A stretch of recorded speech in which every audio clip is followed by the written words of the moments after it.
Si le Seigneur venait nous dire, vois-tu, le temps actuel apparemment sans relief dans le caractère de l'œuvre est néanmoins prévu par moi pour te qualifier en vue d'une grande œuvre que j'ai en réserve, qui se déploiera au cours d'une année fixée d'avance et au premier jour de cette année précise, tu t'engageras dans un vaste champ d'action. Nous mettrions aussitôt l'intervalle à profit pour nous préparer. Mais Dieu ne fait pas cela. Et cependant, il se pourrait bien qu'à un moment précis inscrit dans le plan de Dieu pour notre vie, il y ait un départ vers une tâche très importante. Mais il ne voudrait pas que nos cœurs soient en travail devant lui uniquement en raison de la portion de l'œuvre qui nous attend. Il désire que nous soyons travaillés intérieurement au sujet de notre union de cœur avec sa personne. Il est si facile de rendre les gens diligents et sérieux lorsque vous leur donnez un travail précis à faire. À défaut de cela, il y a peu ou pas d'initiative personnelle en eux qui les pousserait à prendre l'attitude suivante.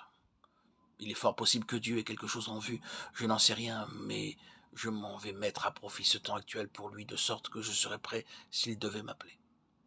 Si seulement nous prenions cette attitude de nous rendre à l'évidence que de toute façon nous avons partie liée avec le dessein de Dieu, et si nous y appliquions de tout notre cœur, nous découvririons que nous étions déjà en plein dedans. Notre présente situation est rattachée au dessein de Dieu par un lien très fort. Et si nous suivions cette ligne, si nous prenions cette attitude, nous verrions affluer en nous des énergies par notre détermination à poursuivre cet objectif.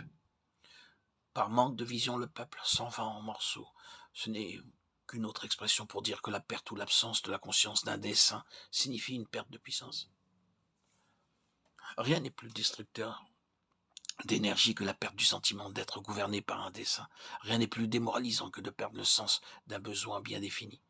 Si l'ennemi peut trouver accès en nous pour nous donner le sentiment qu'après tout, nous nous sommes mépris sur notre vocation, notre vie, notre œuvre, et qu'en pensant que Dieu nous confiait une tâche, bien que ce n'était pas vraiment le cas, que tout cela est faux et qu'il n'a jamais eu cette pensée, alors l'ennemi nous a démonis. Nous voilà faibles, impotents, démoralisés, incapables de faire face à quoi que ce soit. Il faut absolument éviter cela, nous sommes appelés selon son dessein. Gardons-nous bien de cette habitude pernicieuse de remettre à un lendemain qui n'arrive jamais. Pour sûr, la chose viendra et pourtant elle ne vient pas. Notre esprit est rivé sur un appel situé dans le futur.